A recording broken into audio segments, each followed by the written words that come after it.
Coming up, EC Chair tells media to be abreast of issues concerning the electoral process. Lawyer for one of the judges implicated in the judicial corruption scandal says Anasi's award should be suspended. We're live on GTV and we're also live on GBC24 and streaming live on our website at www.gbcghana.com. This is News Hour and my name is Abdul Hayi Moment. And my name is Akpene Avo Ajaja. Clement Sam is our signer for today. Our very first story, the chairman of the Electoral Commission, Mrs. Charlotte Osei, has cautioned the media not to take or make or allow unguarded comments and unverified stories to be churned out through their platforms, especially as the nation goes to the polls. She said these practices have the potential to destabilize the country, thereby derailing the gains made for democracy. She was speaking at the 21st Ghana Journalists Association Award ceremony held in Accra. A report by Sarah Fori. The Ghanaian media over the years has been a force to reckon with. It has kept governments on its toes and exposed officials and the ills in society. It has largely enjoyed the freedom to operate and express itself. These and many more instances have contributed to the country's feat of being the 5th most democratic country in Africa. During the 21st Ghana Journalists Association Award ceremony, speakers were critical of the media as being propagators of biases, violence, untruths, and careless commentary. The president of the Ghana Journalists Association, Mr. Roland Afilmoni, said the revised code of ethics will soon be unveiled to ensure sanity in the media landscape. One issue which comes up repeatedly and saliently is the welfare of journalists. Acutely aware of the relationship between conditions of service and the quality of practice, the DJ's pension fund and insurance package are in the offing. And an $85 million multi-purpose press center redevelopment project is also about to take off. The architectural design is ready, as you can see in the brochure, while the financial engineering nears completion. The commercial wing of this project will hopefully change DJ's financial profile profoundly. The Domahine Osajifo Osiadieyo Ajimanbedu espoused the importance of the media in sustaining democracy. He also admonished journalists not to lose sight of their guiding principles of truthfulness, accuracy, objectivity, impartiality, fairness, and public accountability. Some of us have become so biased over the very matters that we deliberate upon, thereby losing the very objective and critical analysis expected of us in the discharge of our duties. Very often, some of us found ourselves in the quagmire of bias, unfair, insulting, and encourage indecent language on our medium, bringing the output of the majority into disrepute. The Minister for Communications, Dr. Edward Omani Boama, among other things, said digital migration will grossly benefit journalists but called for a responsible social media. The chairperson of the Electoral Commission, Mrs. Charlotte Osei, warned that democracy cannot thrive where untruths, excesses, and errors are disseminated and serial callers spew invectives with careless abandon. One careless comment by a journalist on a radio or TV station, one unsubstantiated untruth that is not checked and clarified by a serial caller or youth activist of a political party, one careless joke by a party leader, one false story that starts on WhatsApp and is published in the newspapers can have the significance of the careless action that started the wildfire. One careless comment thrown into our already very inflammatory political environment with strong ethnic rumblings that we all choose collectively to ignore strengthened by the anonymity of social media and the very hard-working expert serial killers we have in Ghana, can start a fire in this country that we may not be able to put out. Mrs. Osei further appealed for journalists to be well paid so that their conscience will not be bought by dubious politicians. Sarah Furi, GBC24, Accra. And staying with the GJA Awards, the lawyer for Justice Paul Derry, one of the judges who was implicated in the judicial corruption scandal, Ni Papu Samoa Ado, says the Ghana Journalists Association should suspend the award given to its investigative journalist Anas Arimiao Anas as 2015 Journalist of the Year or face legal action. Mr. Ado says the Supreme Court ruled in February that the means through which Anas gathered evidence for his expose violated Article 1463 of the Constitution and should not have been shown to the public. Moreover, there is a pending case in court challenging the legality of the video by Tiger Eye PI, which makes adjudging Anas as the overall best journalist a prejudicial act. And we have now been joined on the phone line by the president of the Ghana. In a unanimous decision, stated in part that Mr. Anas Arimiao Anas and Tiger IPI violated Article 1468 of the 1992 Constitution when they aired the videos that they had obtained as being evidence in support of a petition against certain High Court judges. Now, among the remedies that the court said were available to the persons who had been affected by the unlawful disclosure that had been perpetrated by Mr. Anas and Tiger Eye were as follows. And I would just want you to give me just a hand. The court identified 5 modes of expressing disapproval with the breach of the in-camera provisions. One was to treat such a complaint as a contempt of the High Court. 2, impose criminal sanctions if there was such legislation. 3, award damages for constitutional infractions where appropriate. 4, treat as a breach of an injunction.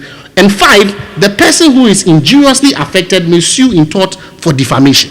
So for persons whose conduct potentially could amount to criminality, how can the GJA award such an individual with its highest award as being the epitome of the highest standards of journalism possible? The actions in the High Court and in the Supreme Court can be affected by the conduct of the GJA. So if they are not aware that there are ongoing proceedings, we are urging them to do the right thing, purge themselves of this particular issue. Either they suspend the award, they can suspend the award pending the outcome of these legal proceedings, so that we know that they are not taken aside or are not indirectly being used to interfere with ongoing proceedings.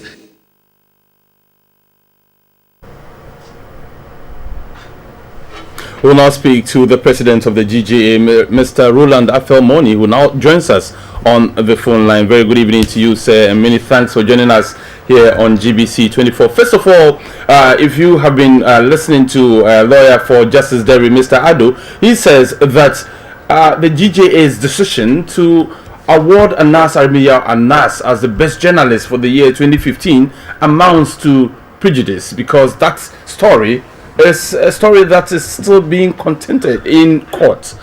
What are your reactions to this opinion of his, sir? My reaction is in the sense that this is a legal matter, and so we refer the issue to a lawyer who are as willing as ready to back it out in the law court. Meanwhile, let me state in particular that our simplest knowledge of the law except that we have the latitude to give award to anybody who so deserves it. And we, as I said, we told this, the matter is before our lawyers, and the lawyer has a perspective to which is fully entitled. We also have our stand, and our stand is that we did what we did without offending the law. So all that I will say for now is that the matter has been referred to a lawyer, and meanwhile I will encourage all our people to go about their duty unafraid and unintimidated, of course, within the confines of the law. Yes, and all this has sparked up certain questions among the public, and they want to know specifically what are some of the considerations, the factors that the GJA considers when it begins to look at choosing the best journalist of the year. What we did was not an aberration.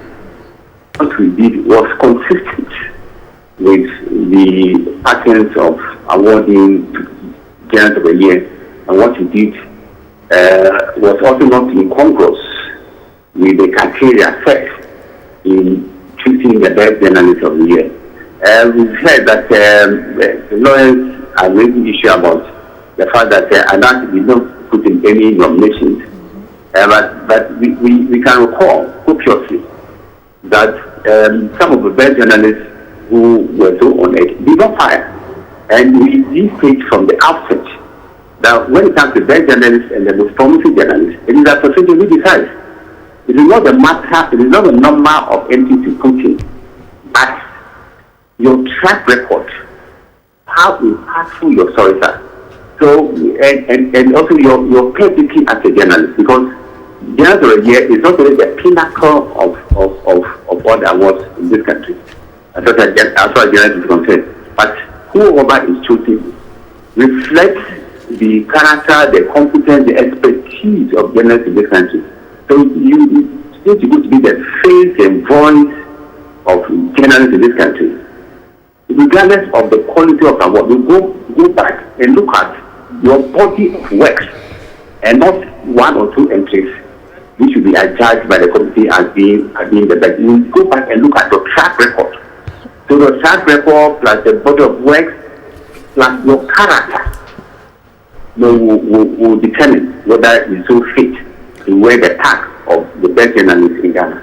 So this is the 21st time the GJA is awarding the best journalist. Now tell me, sir, is this the first time the GJA is awarding somebody who did not necessarily put in any, if you like, applications? I did say, as I mentioned, Kuku Baku did not put in any entry. Kuku Baku in that year was so outstanding that there was no superlative evidence to choose him as the best journalist of the committee. We have not a literally of examples to cite. So this is not an ability, it's not the first time. So all those who know, we will educate them that the best journalist of the year is selected based on the criteria I had enumerated. Okay, yes, sir, my very final question to you. We are introducing us. You don't have to. Sometimes we do invite, as far as the best journalist and those promises, we invite the public to make their input, to do their selections. And based upon what they bring, and as a bit of from your track record, not necessarily the entry to put in. Right. My very final question to you, sir. Right, Mr. Money. What's happening is not surprising because this awards are not alien to controversy. It has happened in the past when Commander was choosing a best journalist. We are tested with all kinds of verbal stories, all kinds of threats, but with the conscience of time, Commander more vindicate the rectitude of his choice as the best journalist in Ghana. So we are unafraid, we are unintimidated. We believe Ghana best, and our best to stand the test of time. Maybe my final question again would be, since you mentioned the issue of Komla, was his title challenged at all? Or is it that a section were just not happy that he had won it? Was he challenged? Did they appeal to the GJA to rescind his decision? Because the one nomination nearly tore the GJA apart. Because some said he wasn't a journalist. And again, the article was rooted in ignorance.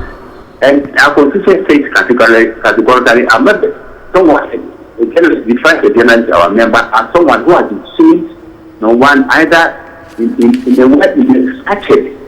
well-structured environment or recognized institution or somebody who has been trained on the job.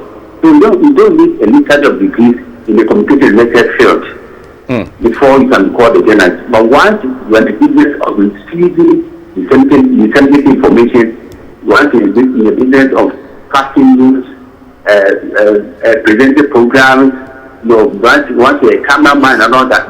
Right. He said all these. Mr. Moni, unfortunately, we would have to end the conversation here. We'll continue the conversation on our other platforms. Thank you very much. And we have been speaking with the president of the Ghana Journalists Association, Mr. Roland Alfel-Moni, on the issue of the challenge that has been thrown at Anas's recognition as the best journalist for the year 2015. And moving on to other stories away from the GJA, fire this morning raised the office of the Electoral Commission at Tepa in the Ahafo North District of the Ashanti region. According to an eyewitness, the fire, which started around 1 a.m., destroyed all valuable items in the office, including biometric verification machines, other office equipment, and power generators. Reports indicate the firefighters arrived on the scene around 3:30 a.m. to put off the fire, which was on the verge of spreading to nearby buildings. The district fire officer, Ato Kosa, explained that one person who was in the building at the time was rescued. The Ashanti regional director of the EC, Sribo Kweku, said he was awaiting the situational reports from an official deployed to ascertain circumstances surrounding the incident. The Tepa police has commenced investigation into the fire.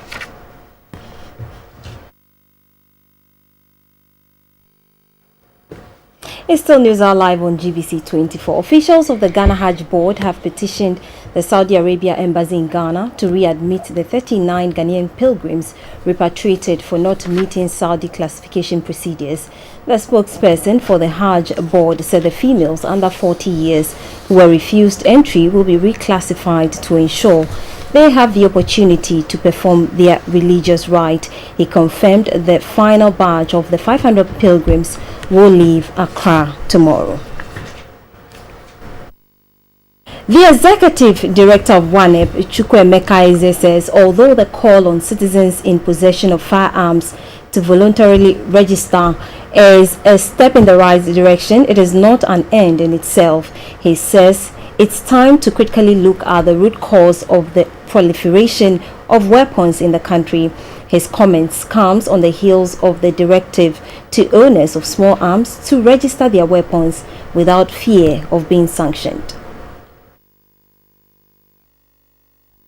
Peace and security, one of the goals of the Sustainable Development Goals, SDGs. I think citizens should have faith in the state agencies to be able to take care and protect them adequately. When you acquire gun illegally, I think the law is very clear about that. So my hope is that those who have acquired guns and ammunitions illegally should take the opportunity provided by the state and relinquish such arms and ammunitions. The second thing is that I'm also hoping and looking forward to the state working to address the root causes of why people even carry arms in the first place. So while this is a first step, I think the second step is to address the structural issues that could lead people to acquiring gun, whether it is as a result of poverty or as a result of unemployment or as a result of lack of confidence of citizens in the state apparatus. I think the state itself needs to take further steps to address these challenges. Turning our attention to other news now, the Director of Public Affairs of the Ghana Police Service, Superintendent Cephas Arthur, has announced that the IGP has promoted 4 police personnel who recently effected the arrest of suspected armed robbers during the Donkokrom robbery incident. Superintendent Cephas Arthur said the promotion is to encourage other personnel to work with more commitment in the service. The leader of that patrol team is Sergeant Suleimana Abubakari, and he has been promoted to the rank of inspector. The police officer who was in charge of the bullion van, the escort, he is Constable Frederick Adai, and he has been promoted from constable over Lance Corporal to Corporal. And then we have Constable Kerikweku Gabienu. He has been promoted to Lance Corporal. That's the next rank ahead. Then Constable Eric Webo has been promoted to Lance Corporal. These are the police officers who have been promoted as per their acts of bravado, valor, and commitment to the police service. Following the announcement by GBC24, 2 young boys who were reported missing have been found. According to the family, Joseph Kwashi and Jacob Kwashi were found by an unknown person near Awoshi and sent to the Ablikuma police station. The parents were later informed and the boys were picked up from the police station on Saturday afternoon. The 2 young boys were reported missing on Wednesday, the 24th of August 2016, when they did not return home after attending vacation class organized for pupils within the Ablikuma South Sub-Metro.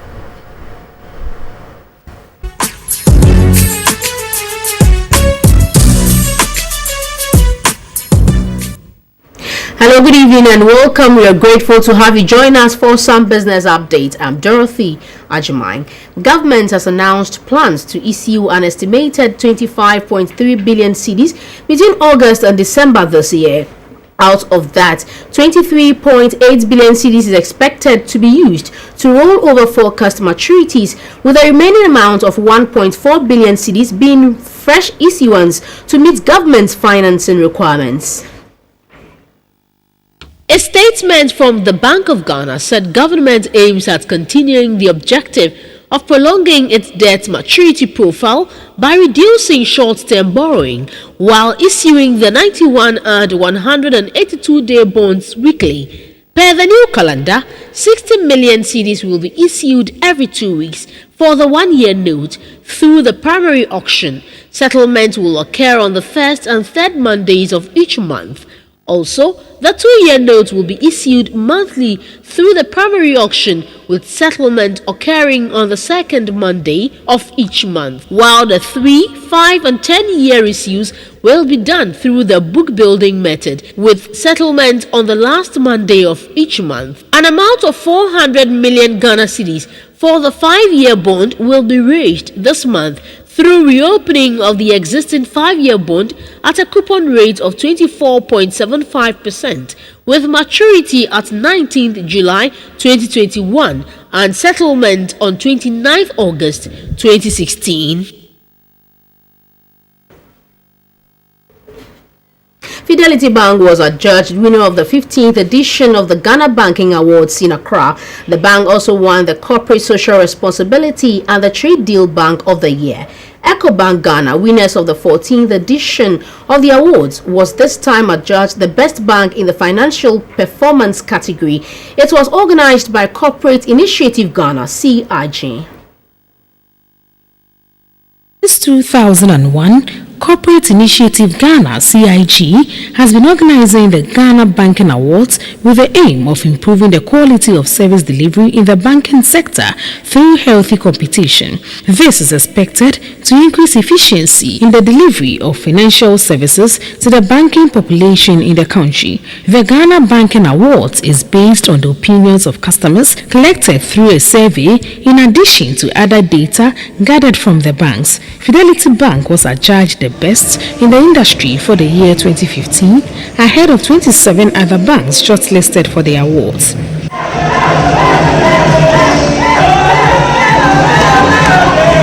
The bank also won the Corporate Social Responsibility Bank of the Year and Trade Deal of the Year, among others.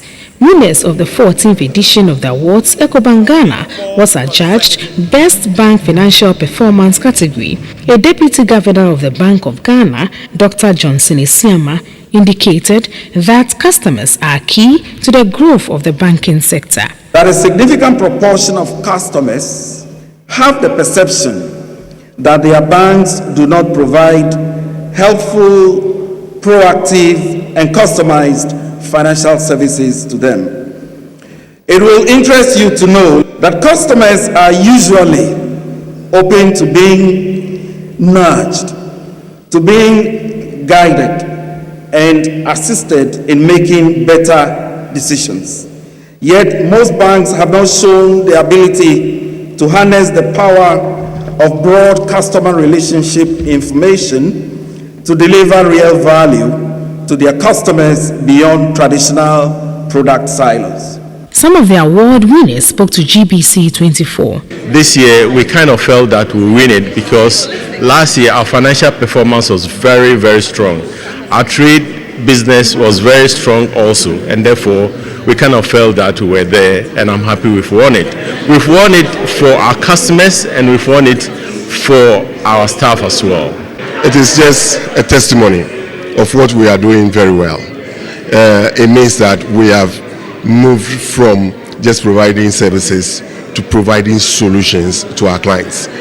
Lifetime Achievement Awards were also given to former chief executives and managing directors of various banks. The awards was under the theme Enriching a Healthy Competitive Landscape in the Drive for Customer Relevance in Banking. You're watching News and this is the business segment. The latest variant of one of the hugely popular peak milk brand has been launched in the Ghanaian market. The Peak Green and evaporated milk has been replaced with vegetable fats as compared with a full cream containing animal fats. The Business Development Director of Frylands Campina West Africa, Mark Desenfan, said the underlying features of the new product are the health component and low pricing.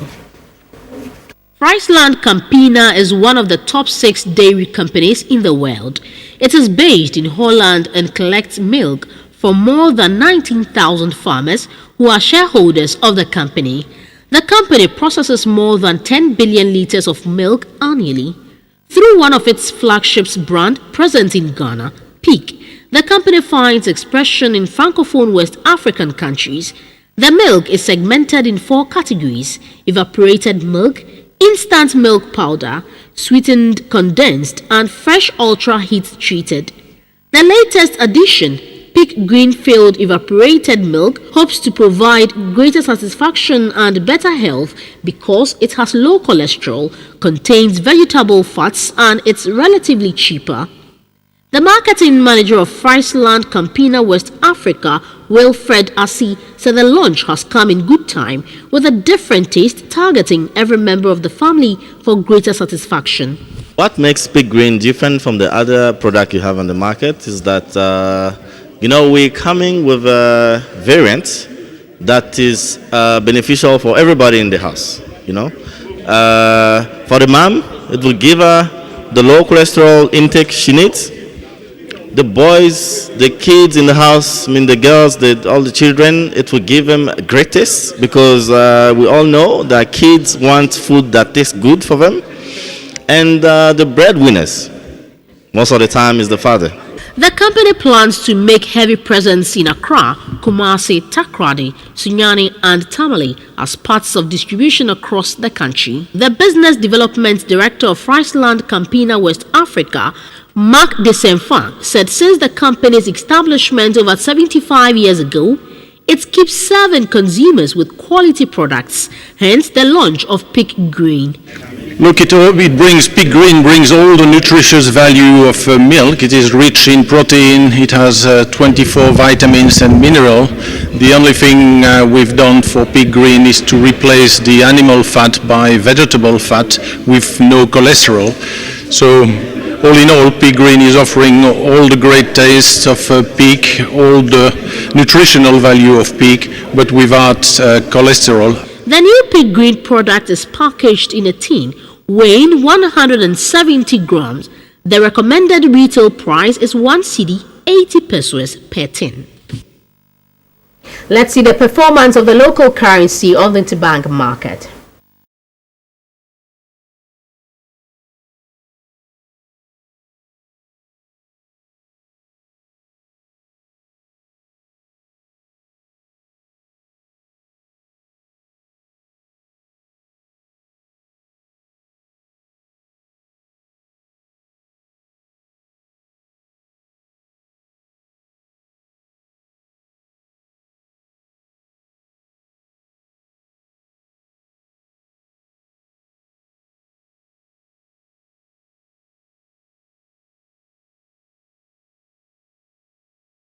Let's also have that of gold, cocoa, and light crude.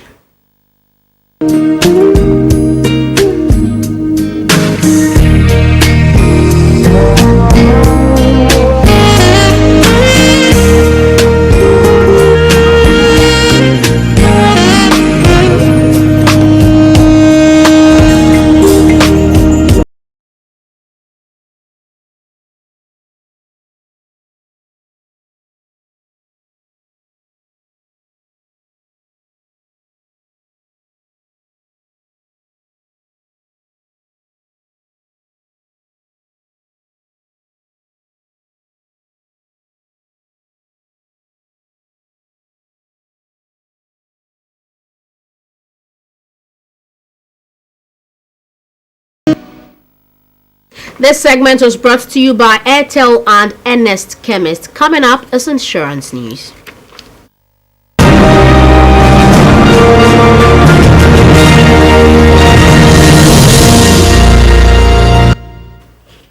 In insurance news, a microinsurance policy provides protection to individuals who have minimal savings. The policy is tailored specifically for lower valued assets and compensation for illness, injury, or death, meaning it is an insurance product that offers coverage to low-income households. Interestingly, target group structure and language for this policy are different.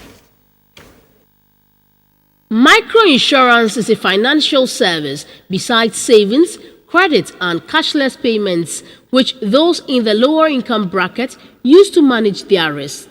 It can also be explained as an insurance policy targeting those that are ignored by mainstream commercial insurance and social insurance schemes. As a division of microfinance, it supports poor families by offering insurance plans tailored to their needs. Microinsurance is often found in developing countries where the current insurance markets are inefficient or non-existent. Because the coverage value is lower than a usual insurance plan, the insured people pay considerably smaller premiums. Specific services offered by microinsurance institutions include microloans, microsavings, and microinsurance products. The term microinsurance was first published around 1999, and defining it continues to bring about a lot of debate and discussion. The head of supervision at the National Insurance Commission, NIC, Kofi Ando, said microinsurance is designed to meet specifics, not multiplicity of risk. There are funeral insurance products, there's credit life product. If we're talking about the fisherman insurance product, there's the weather index agricultural insurance product, and they cover, they protect farmers from drought or flood. When there's drought, there's very little rainfall. When their crops perish, they are protected. Or there's flood. When there's too much rain and their crops perish, that one too there. So microinsurance products cover specific risks. They don't cover a whole lot of things, as you say, in the householders policy. The executive director for Star Micro, Efua Owusu, said microinsurance is a short-term policy to promote simplicity. We have certain products that go monthly. So you take it this month, you pay for it, next month you pay for it, the next month you pay for it. For the credit life, you take it during the duration of your credit. So if it's for 6 months, your policy is covered for 6 months. If it's for 3 months, it's covered for 3 months. It makes the policy very simple. Importantly, this means that the risk insured under a microinsurance policy is managed based on insurance principles and funded by premiums. Premiums are therefore typically regular, annual, quarterly, and monthly. The insurance segment was brought to you by SIC Live. We have more news coming up. Please do stay. Welcome back to News Hour Live on GBC24 and GTV. This is the health segment brought to you by FPAC. FPAC blows your pain away. Singapore has confirmed 41 cases of the Zika virus, which were locally transmitted. Most of those infected were foreign construction workers and all lived or worked within the same region of the country, according to the health ministry. None were known to have traveled to Zika-affected areas recently. 34 people have fully recovered, but 7 are still in the hospital. Zika generally has mild effect, but has been linked to severe birth defect. It is suspected of causing a condition called microcephaly, or a deformation in which babies are born with small heads. Zika, which is spread by mosquitoes but can also be sexually transmitted. Zika was declared a global public health emergency by the WHO in February. Singapore declared its first imported Zika case in May. A 48-year-old local who had traveled to Brazil where the outbreak started On Saturday, it announced that a 37-year-old Malaysian woman had contracted the virus locally. She is the only confirmed female case so far.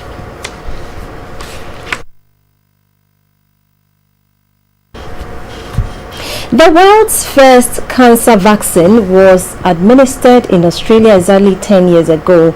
Since then, the human papillomavirus HPV vaccine has been rolled out. And that's it for the health segment, brought to you by FPAC. FPAC blows your pain away.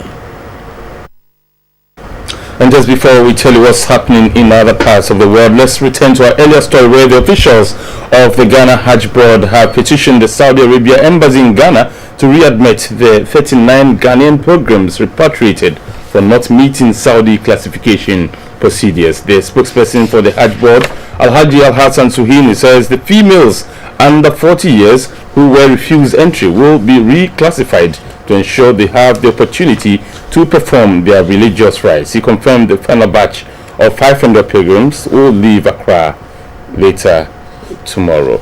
And we have Haji Hassan Suhini on the line. He is the Communications Director of the Programs Affairs Office of Ghana. Thank you very much, sir, for joining us on the line. First of all, is this the first time we're having a situation like this? No, this is not the first time, but it doesn't often happen. Sometimes. I recall that the last time it happened, I think, was about 3 or 4 years ago, and it was also rectified. Like you correctly indicated, or the expectation as authorities is that all females to perform Hajj should be accompanied by a male adult if they are less than 40 years. That was what didn't happen in this case, and they had to be repatriated for better information to be supplied to them. Indeed, because back home, it is not always possible to have the guardian escort on the same flight. Sometimes they have the guardian or escort on the first 2 or 3 flights, and they follow. And if at the time that the information is sought, if the information is not readily available, the only option left to the authorities is to repatriate them like they have done and request for information that will allow them to readmit them. So we are working to make sure that they are readmitted into the kingdom. And so if your application goes through and these people intend to go back, I'm just wondering who pays for the air tickets that they'll be going back with? No, fortunately for us, flights are not exhausted yet. We still have last flight. We are even working hopefully to get a second one. We are urging people not to bank their hopes on it, but if all goes well enough, so there's approve it, we may get an additional flight, which will mean that we are still left with about 2 flights. But we are currently for the last flight, our schedule to take off. But we will have enough space for these people if they are cleared to go back. So we may not have to purchase tickets for them. And arrangements have already been made for them in Mecca. Remember, what we do usually is that even before we advertise for people to start paying, we would have already secured the accommodation, transportation, and in some cases feeding for all the pilgrims that are expected to be airlifted from Ghana. So arrangements have already been made for them to be catered for in the kingdom, and it will be a waste if we are unable to make them go back. All right. Well, very finally, Alhaji, moving forward, have you put in any measures so as to prevent such a situation come next year, for instance? Yes. The measures have always been there. It is just one thing, because we have scheduled 11 flights.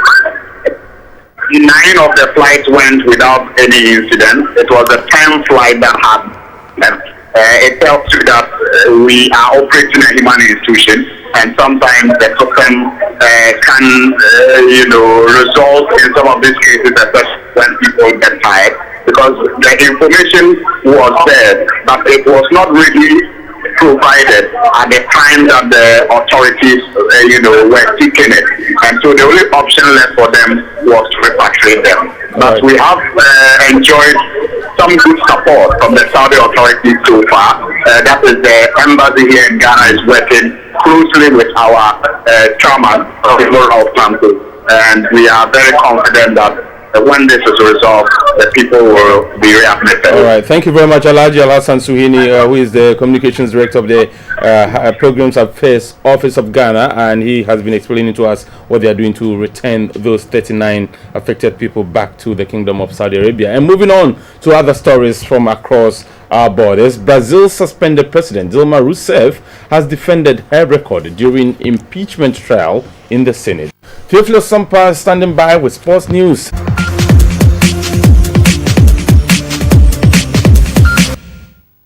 Good evening, an update from the world of sports. I'm Theophilus Sampa. The first individual cowbell cycling challenge has taken place. The championship is a curtain raiser for this year's Cowbell Cycling Festival set for September this year. The first individual cycling cowbell challenge by Promasidor Ghana started with a float from the Legon Botanical Gardens to Adenta. The event coincided with the 4th edition of the Velocity Cycling Club's Open Invitational Road Race. The 109-kilometer race started from Adenta through Dodowa, Aikuma, Latte, Manfi, Adoso, Manfi and back to Adenta.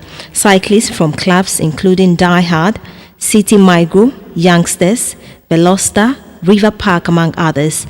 The championship served as a dress rehearsal for this year's Cowbell Cycling Festival, the biggest event on the Ghana Cycling Federation's calendar. After climbing and descending the mountainous areas in the eastern region, Isaac Saki from the Sky Club finished first with a time of 3 hours, 16 minutes and 51 seconds.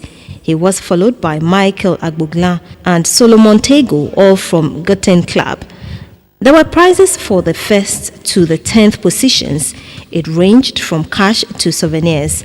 Some shared their experiences. From Adenta to Latte, I had a flat tire. I break away 34 minutes, but I have a flat tire. So I need to change my tire and go and catch up back. But the hills, I train on it, so I know how to climb. I don't look at anyone, I just go. We have this, what we've dubbed a Cowbell Cycling Festival, which is coming up on the from the 14th to the 17th of September. Actually, plans are far underway, and we have made all arrangements. It's coming up at Kumasi. The aim of all these things actually is to see at least a Ghanaian representing Ghana at the international level. It's been a very difficult course, 109 kilometers, but the first person, if you look at 109 kilometers, and the first person completed it in 3 hours, 60 minutes, and that's with an average speed of around 35 kilometers per hour. So, I mean, with a little encouragement that we can give to the cyclists, I think we can push cycling far in Ghana. Officials from Promasidor Ghana say cyclists should expect a memorable cycling experience next month. The Ghana Police Ladies Football team are through to the finals of this year's Sanford Women's FA Cup competition. They beat Immigration Ladies by 5 goals to 4 on penalties after 1-1 stalemate in regulation time.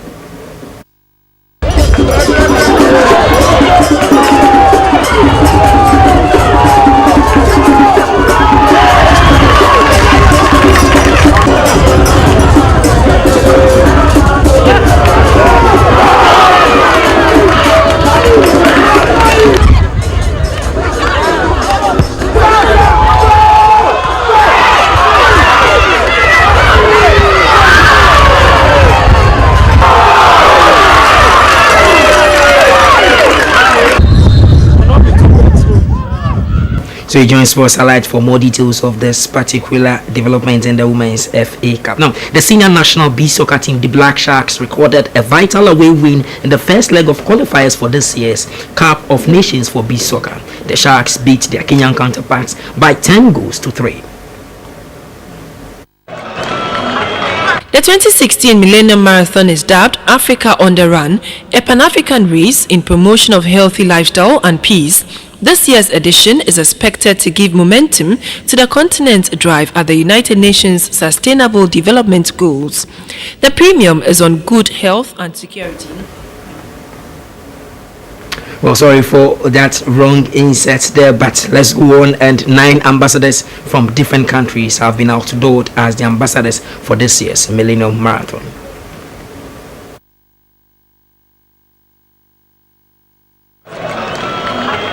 The 2016 Millennium Marathon is dubbed Africa on the Run, a Pan-African race in promotion of healthy lifestyle and peace. This year's edition is expected to give momentum to the continent's drive at the United Nations Sustainable Development Goals. The premium is on good health and security. The race will involve a 5-kilometer run for non-professional athletes and a 21-kilometer run for professional athletes. As Ghana prepares for the race, organizers have unveiled 9 of the ambassadors of the event in Accra. Managing partner for Millennium Marathon, Ashi Morton, said all is set for the marathon. I like to tell Ghanaians, this is for everybody. It's not just for athletes, it's for ordinary people, family members, corporate environments and so on to come and participate in this marathon. It's a fun day. It's a day for a healthy lifestyle and healthy well-being. So we are ready. One of the ambassadors representing Ghana, Na Ashoko, is excited about being part of the team. It's not a competition, it's not a race, you don't have to win it. You can just take part and know that on this day, the 3rd of September, you started a new journey towards fitness and health. For the first time, persons living with disability will be part of the race. McLean Achu, a 21-kilometer wheelchair athlete, had this to say about their inclusion. We say a very big thanks to the organizers of the program, the sponsors, and we are using this platform to tell everybody that they should come and let's have fun. Let's run to keep fit and then keep our body fit. Winners for the women and men 21-kilometer race will take home brand new cars each as part of their reward package. So that's all for sport.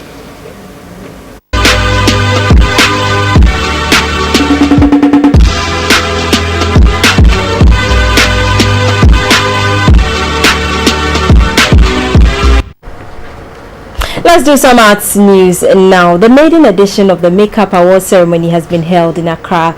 The awards was to recognize and celebrate makeup brands, retailers and other industry players for their role in the industry.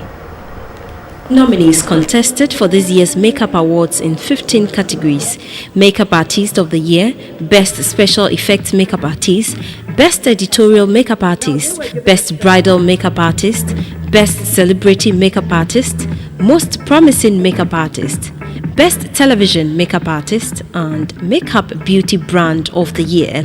Others are Best Beauty Makeup Blog, Best Makeup Beauty School, Most Promising Ghanaian-owned brand, and Most Glamorous Celebrity and Trailblazer. The Chief Executive of Makeup Ghana, Madame Rebecca Donko, said the awards aim to promote the makeup industry in Ghana. The Ghana Makeup Awards is the third installment in a series of events earmarked at promoting and celebrating best practices in the makeup industry in Ghana. FC Beauty College won the Best Makeup Beauty School. GH1 TV took the Best Television Makeup. Nancy Black won the Best Celebrity Makeup Artist Award. Nana Ikuya Ikwamwa won the Best Special Effects Makeup Awards.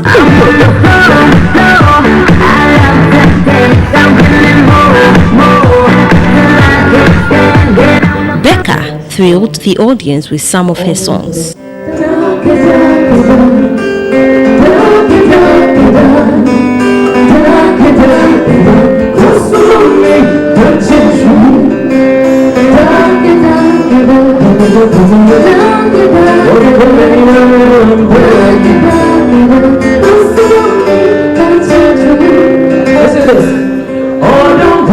That's how we draw the curtains here on News Hour on GBC24 and also on GTV. All right, good evening. Good evening. What did I do?